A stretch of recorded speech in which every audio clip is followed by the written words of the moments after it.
Odu mere nume jima kweti. Ndako kwano. Ndako kwale kushani yo. Ndenge nalo.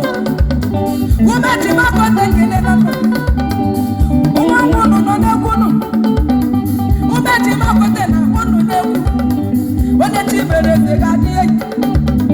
One chibere zegadiye. Seliwe se.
No.